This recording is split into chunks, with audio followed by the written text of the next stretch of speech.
पश्चिम बंगाल के गवर्नर श्रीमान जगदीप धनखड़ जी, विश्व भारती के वाइस चांसलर प्रोफेसर विद्युत चक्रवर्ती जी, शिक्षकगण, कर्मचारीगण और मेरे ऊर्जावान युवा साथियों, गुरुदेव रविंद्रनाथ टैगोर ने जो अद्भुत धरोहर मां भारती को सौंपी है, उसका हिस्सा बनना, आप सभी साथियों से जुड़ना मेरे लिए प्रेरक भी है, आनंददायक भी है और एक नई ऊर्जा भरने वाला है। अच्छा होता मैं इस पवित्र मिट्टी पर खुद आकर के आपके बीच शरीक होता, लेकिन जिस प्रकार के नए नियमों में जीना पड़ रहा है और इसलिए मैं आज रूबरू न आते हुए दूर से ही सही आप सबको प्रणाम करता हूं, इस पवित्र मिट्टी को प्रणाम करता हूं। इस बार तो कुछ समय के अंतराल पर मुझे दूसरी बार ये मौका मिला है आपके जीवन के इस महत्वपूर्ण अवसर पर आप सभी युवा साथियों को, माता पिता को, गुरुजनों को मैं बहुत बहुत बधाई देता हूं, अनेक अनेक शुभकामनाएं देता हूं। साथियों, आज एक और बहुत ही पावन अवसर है, बहुत ही प्रेरणा का दिन है। आज छत्रपति शिवाजी महाराज की जन्म जयंती है। मैं सभी देशवासियों को छत्रपति शिवाजी महाराज की जयंती पर बहुत बहुत शुभकामनाएं देता हूं। गुरुदेव रविंद्रनाथ टैगोर जी ने भी शिवाजी उत्सव नाम से वीर शिवाजी पर एक कविता लिखी थी। उन्होंने लिखा था, कौन दूर शताब्देर, कौन दूर शताब्देर, कौन एक अख्यात दिवसे, नाही जानी आजी, नाही जानी आजी। मराठार कौन, शोयले एरंडेर, अंधकारे बसे। हे राजा शिवाजी, तब भाल उद्यासियाए भावना, तैत प्रभावत ऐसे छिल नामी।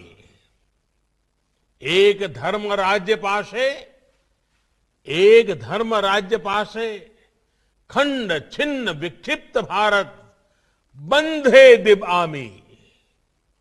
यानी एक शताब्दी से भी पहले किसी एक अनाम दिन, मैं उस दिन को आज नहीं जानता, किसी पर्वत की ऊंची चोटी से, किसी घने वन में, ओ राजा शिवाजी, क्या ये विचार आपको एक बिजली की रोशनी की तरह आया था? क्या ये विचार आया था कि छिन्न भिन्न इस देश की धरती को एक सूत्र में पिरोना है? क्या मुझे इसके लिए खुद को समर्पित करना है? इन पंक्तियों में छत्रपति वीर शिवाजी से प्रेरणा लेते हुए भारत की एकता, भारत को एक सूत्र में पिरोने का आह्वान था। देश की एकता को मजबूत करने वाली इन भावनाओं को हमें कभी भूलना नहीं है। पल पल, जीवन के हर कदम पर देश की एकता, अखंडितता के इस मंत्र को हमें याद भी रखना है, हमें जीना भी है। यही तो टैगोर का हमें संदेश है। साथियों, आप सिर्फ एक विश्वविद्यालय का ही हिस्सा नहीं है, बल्कि एक जीवंत परंपरा के वाहक भी है। गुरुदेव अगर विश्व भारती को सिर्फ एक यूनिवर्सिटी के रूप में देखना चाहते तो वो इसको ग्लोबल यूनिवर्सिटी या कोई और नाम दे सकते थे, लेकिन उन्होंने इसे विश्व भारती विश्वविद्यालय नाम दिया। उन्होंने कहा था, Visva Bharati acknowledges India's obligation to offer to others the hospitality of her base culture and India's right to accept from others their best. गुरुदेव की विश्व भारती से अपेक्षा थी कि यहां जो सीखने आएगा वो पूरी दुनिया को भारत और भारतीयता की दृष्टि से देखेगा।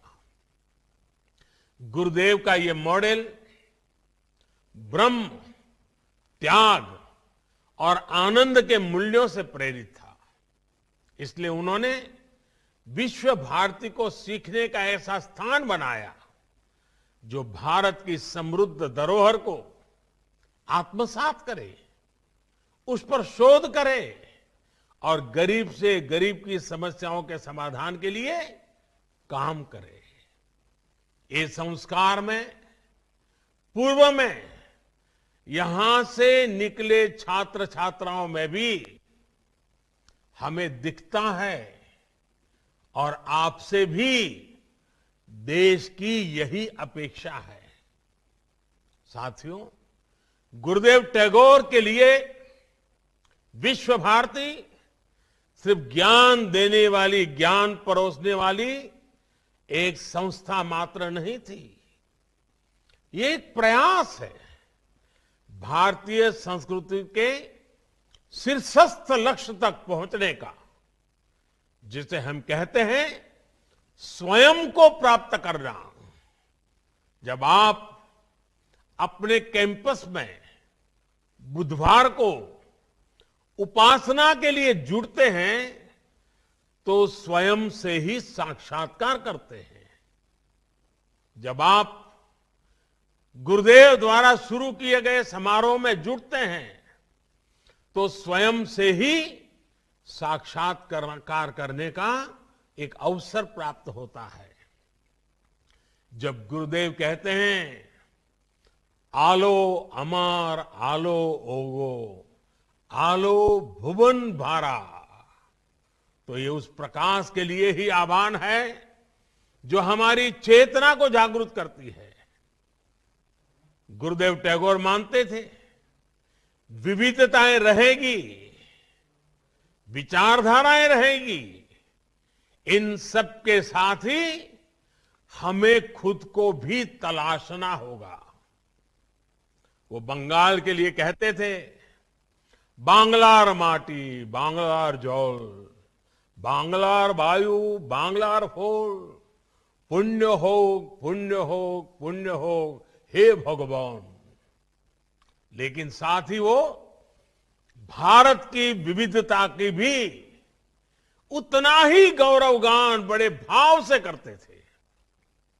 वो कहते थे, हे मोर चित्तो पुण्यो, हे मोर चित्तो पुण्यो, तीर्थे जागोरे धीरे, ई भारतेर महामनोबेर सागरो तीरे, हेथाय दाराय दबाहु बाराय नमो नरोदे बोतारे। और ये गुरुदेव का ही विशाल विजन था कि शांति निकेतन के खुले आसमान के नीचे वो विश्व मानव को देखते थे। ऐशो कर्मी, ऐशो ज्ञानी, ऐसो जन कल्याणी, ऐशो तपस राजो है, ऐशो है दिशक्ति, संपद मुक्ता बंधो सोमाज है। हे श्रमिक साथियों, हे जानकार साथियों, हे समाज सेवियों, हे संतों, समाज के सभी जागरूक साथियों, आइए समाज की मुक्ति के लिए मिलकर के प्रयास करें। आपके कैंपस में ज्ञान प्राप्ति के लिए एक पल भी बिताने वाले का यह सौभाग्य है कि उसे गुरुदेव का ये विजन मिलता है। साथियों, विश्व भारती तो अपने आप में ज्ञान का वो उन्मुक्त समंदर है जिसकी नींव ही अनुभव आधारित शिक्षा के लिए रखी गई। ज्ञान की क्रिएटिविटी की कोई सीमा नहीं होती है। इसी सोच के साथ गुरुदेव ने इस महान विश्वविद्यालय की स्थापना की थी। आपको यह भी हमेशा याद रखना होगा कि ज्ञान, विचार और स्किल स्टैटिक नहीं है, पत्थर की तरह नहीं है, स्थिर नहीं है, ये जीवंत है, ये सतत चलने वाली प्रक्रिया है और इसमें कोर्स करेक्शन की गुंजाइश भी हमेशा रहेगी, प्रोग्रेसिव अनफोल्डमेंट। लेकिन नॉलेज और पावर दोनों रिस्पॉन्सिबिलिटी के साथ आते हैं। जिस प्रकार सत्ता में रहते हुए संयम और संवेदनशील रहना पड़ता है, रहना जरूरी होता है, उसी प्रकार हर विद्वान को, हर जानकार को भी उनके प्रति जिम्मेदार रहना पड़ता है जिनके पास वो शक्ति है। आपका ज्ञान सिर्फ आपका नहीं बल्कि समाज की, देश की, अरे भावी पीढ़ियों की भी वो धरोहर है। आपका ज्ञान, आपकी स्किल एक समाज को, एक राष्ट्र को गौरवान्वित भी कर सकती हैं और वो समाज को बदनामी और बर्बादी के अंधकार में भी धकेल सकती है। इतिहास और वर्तमान में ऐसे अनेक उदाहरण हैं। आप देखिए, जो दुनिया में आतंक फैला रहे हैं, जो दुनिया में हिंसा फैला रहे हैं, उनमें भी कई highly educated, highly learned, highly skilled लोग हैं। दूसरी तरफ ऐसे भी ये लोग हैं जो कोरोना जैसी महामारी से दुनिया को मुक्ति दिलाने के लिए दिन रात अपनी जान की बाजी लगा देते हैं, अस्पतालों में डटे रहते हैं, प्रयोगशालाओं में जुटे हुए हैं। ये सिर्फ विचारधारा का प्रश्न नहीं है, मूल बात तो माइंडसेट का है।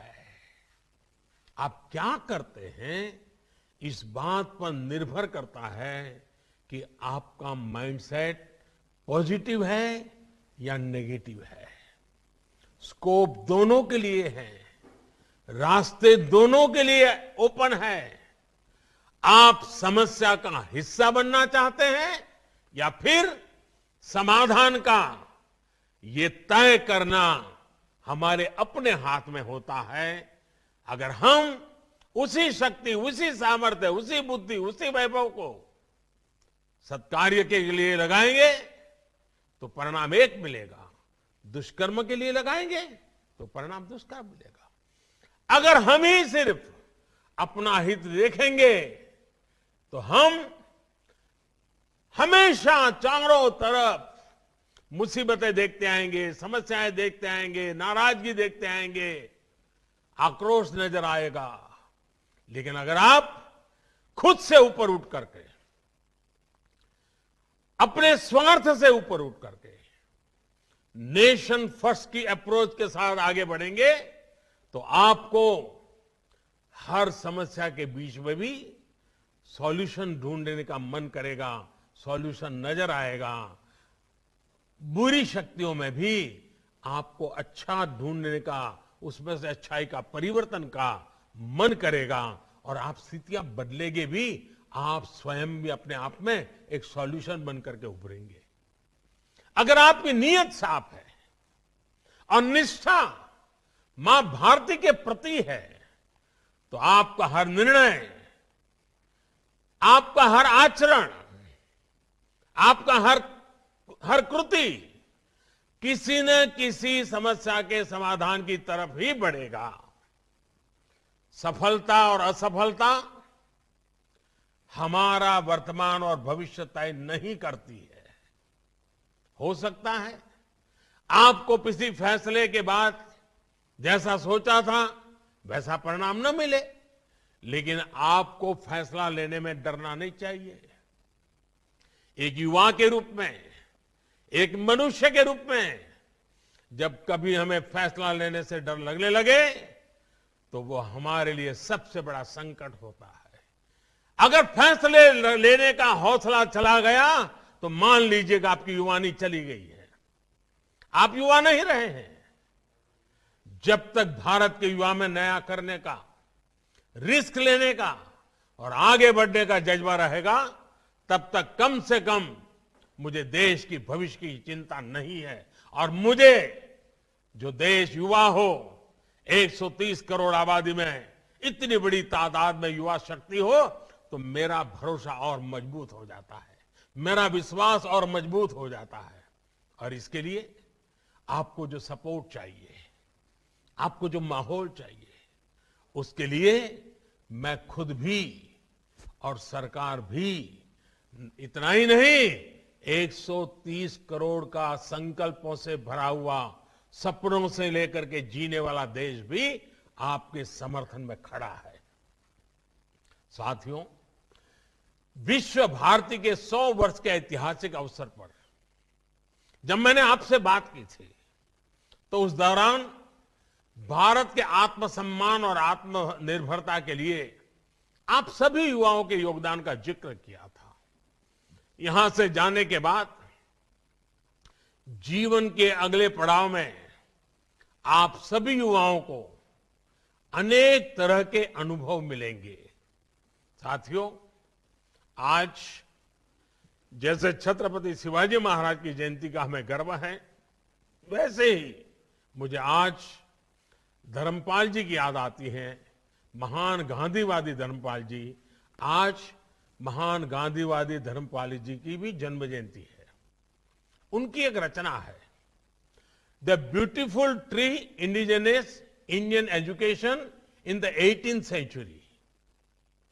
आज आपसे बात करते हुए मैं इस पवित्र धाम में जब आपसे बात कर रहा हूं, तो मेरा मन करता है उसका जिक्र मैं जरूर करूं। और बंगाल की धरती, ऊर्जावान धरती के बीच जब बात कर रहा हूं, तब तो मेरे स्वाभाविक मन करता है कि मैं जरूर धर्मपाल जी के उस विषय को मैं आपके सामने रखूं। धर्मपाल जी ने इस पुस्तक में धर्मपाल जी ने थॉमस मुनरो द्वारा किए गए एक राष्ट्रीय शिक्षा सर्वे का ब्यौरा दिया है।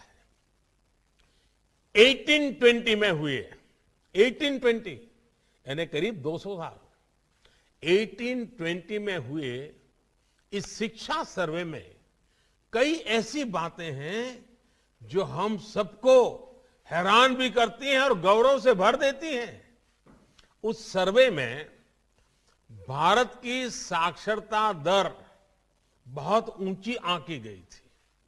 सर्वे में यह भी लिखा गया था कि कैसे हर गांव में एक से ज्यादा गुरुकुल थे, और जो गांव के मंदिर होते थे वो सिर्फ पूजा पाठ की जगह नहीं, वे शिक्षा को बढ़ावा देने वाले, शिक्षा को प्रोत्साहन देने वाले एक अत्यंत पवित्र कार्य से भी गांव के मंदिर जुड़े हुए रहते थे। वे भी गुरुकुल की परंपराओं को आगे बढ़ाने में, बल देने में प्रयास करते थे। हर क्षेत्र, हर राज्य में, ये बड़ी महत्वपूर्ण बात है, हर क्षेत्र, हर राज्य में तब महाविद्यालयों का बहुत गर्व से देखा जाता था कि कितना बड़ा उनका नेटवर्क था। उच्च शिक्षा के संस्थान भी बहुत बड़ी मात्रा में थे। भारत पर ब्रिटिश एजुकेशन सिस्टम थोपे जाने से पहले थॉमस मुनरो ने भारतीय शिक्षा पद्धति और भारतीय शिक्षा व्यवस्था की ताकत को अनुभव किया था, देखा था। उन्होंने देखा था कि हमारी शिक्षा व्यवस्था कितनी वाइब्रेंट है। ये 200 साल पहले की बात है। इसी पुस्तक में विलियम एडम का भी जिक्र है, जिन्होंने ये पाया था कि 1830 में बंगाल और बिहार में 1 लाख से ज्यादा विलेज स्कूल थे, ग्रामीण विद्यालय थे। साथियों, ये बातें मैं आपको विस्तार से इसलिए बता रहा हूं क्योंकि हमें ये जानना आवश्यक है कि हमारी शिक्षा व्यवस्था क्या थी, कितनी गौरवपूर्ण थी, कैसे हर इंसान तक पहुंची हुई थी, और बाद में अंग्रेजों के कालखंड में और उसके बाद के कालखंड में हम कहां से कहां पहुंच गए, क्या से क्या हो गया। गुरुदेव ने विश्व भारती में जो व्यवस्थाएं विकसित की, जो पद्धतियां विकसित की, वो भारत की शिक्षा व्यवस्था को परतंत्रता की बेड़ियों से मुक्त करने, भारत को आधुनिक बनाने का एक माध्यम थी।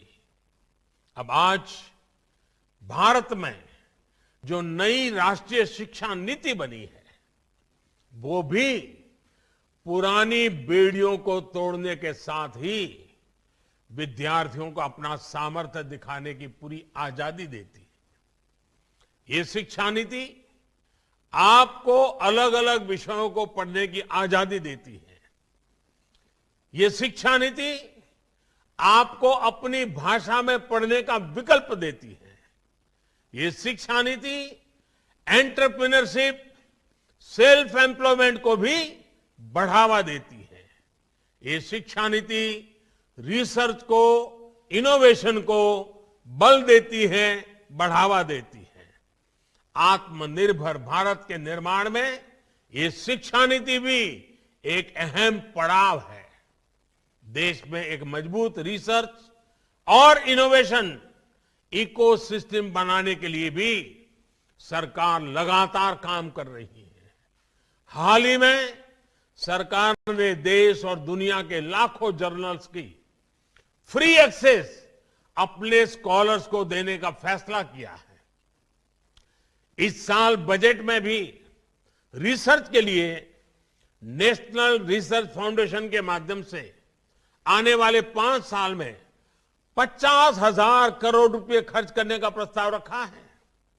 साथियों, भारत की आत्मनिर्भरता देश की बेटियों के आत्मविश्वास के बिना संभव नहीं है। नई राष्ट्रीय शिक्षा नीति में पहली बार जेंडर इंक्लूजन फंड की भी व्यवस्था की गई है। इस पॉलिसी में 6ठी क्लास से ही कारपेंटरी से लेकर कोडिंग तक ऐसे अनेक स्किल सेट्स पढ़ाने की योजना इसमें है, जिन स्किल्स से लड़कियों को दूर रखा जाता था।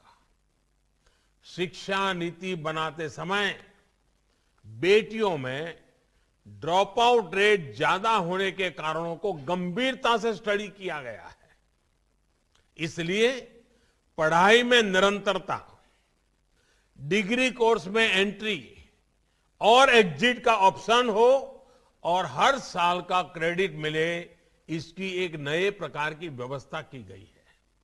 साथियों, बंगाल ने अतीत में भारत के समृद्ध ज्ञान विज्ञान को आगे बढ़ाने में देश को नेतृत्व दिया और एक गौरवपूर्ण बात है। बंगाल एक भारत श्रेष्ठ भारत की प्रेरणा स्थली भी रहा है और कर्मस्थली भी रहा है।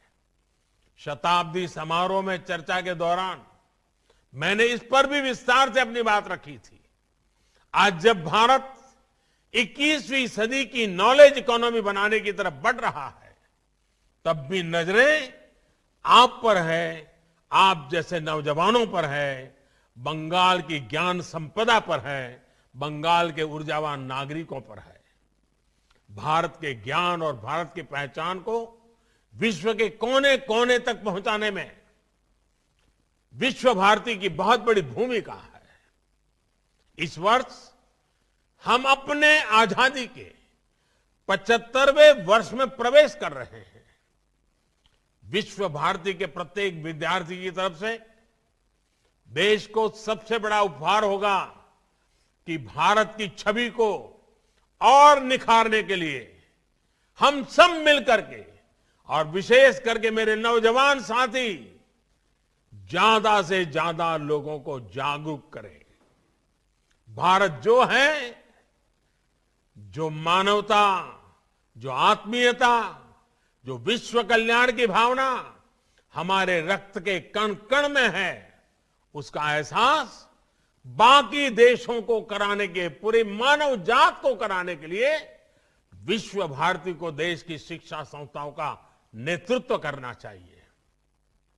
मेरा आग्रह है, अगले 25 वर्षों के विश्व भारती के विद्यार्थी मिलकर एक विजन डॉक्यूमेंट बनाए। जब आजादी के 100 साल होंगे, वर्ष 2047 में, जब भारत अपनी आजादी के 100 वर्ष का समारोह बनाएगा, तब तक विश्व भारती के 25 सबसे बड़े लक्ष्य क्या होंगे, ये इस विजन डॉक्यूमेंट में रखे जा सकते हैं। आप अपने गुरुजनों के साथ चिंतन मनन करें, लेकिन कोई न कोई लक्ष्य अवश्य तय करें। आपने अपने क्षेत्र के अनेक गांवों को गोद लिया हुआ है। क्या इसकी शुरुआत हर गांव को आत्मनिर्भर बनाने से हो सकती है? पूज्य बापू ग्राम राज्य की जो बात करते थे, ग्राम स्वराज की बात करते थे। मेरे नौजवान साथियों, गांव के लोग, वहां के शिल्पकार, वहां के किसान, इन्हें आप आत्मनिर्भर बनाइए। इनके उत्पादों को विश्व के बड़े बड़े बाजारों में पहुंचाने की कड़ी बनिए। विश्व भारती तो बोलपुर जिले का मूल आधार है। यहां के आर्थिक, भौतिक, सांस्कृतिक सभी गतिविधियों में विश्व भारती रचा बसा है, एक जीवंत इकाई है। यहां के लोगों को, समाज को सशक्त करने के साथ ही आपको अपना बृहद दायित्व भी निभाना है। आप अपने हर प्रयास में सफल हो, अपने संकल्पों को सिद्धि में बदलें। जिन उद्देश्यों को लेकर के विश्व भारती में कदम रखा था, और जिन संस्कारों और ज्ञान की संपदा को लेकर आज जब आप विश्व भारती से कदम दुनिया के दहलीज पर रख रहे हैं, तब दुनिया आपसे बहुत कुछ चाहती है, बहुत कुछ अपेक्षाएं रखती है। और इस मिट्टी ने आपको संवारा है, आपको संभाला है, और आपको विश्व की अपेक्षाओं को पूर्ण करने योग्य बनाया है, मानव की अपेक्षाओं को पूर्ण करने योग्य बनाया है। आप आत्मविश्वास से भरे हुए हैं, आप संकल्पों के प्रति प्रतिबद्ध हैं, आप संस्कारों से पुलकित हुई आपकी जवानी है। ये आने वाली पीढ़ियों को काम आएगी, देश के काम आएगी। 21वीं सदी में भारत अपना उचित स्थान प्राप्त करे, इसके लिए आपका सामर्थ्य बहुत बड़ी ताकत के रूप में उभरेगा, ये पूरा विश्वास है। और आप ही के बीच में, आप ही का एक सही यात्री होने के नाते मैं आज इस गौरवपूर्ण क्षण में अपने आप को धन्यवान मानता हूं। और हम सब मिलकर के इस गुरुदेव टैगोर ने जिस पवित्र मिट्टी से हम लोगों को शिक्षित किया है, संस्कारित किया है, हम सब मिलकर आगे बढ़े, यही मेरी आपको शुभकामनाएं हैं। मेरी तरफ से अनेक अनेक शुभकामनाएं। आपके माता पिता को मेरे प्रणाम, आपके गुरुजनों को प्रणाम, मेरी तरफ से बहुत बहुत धन्यवाद।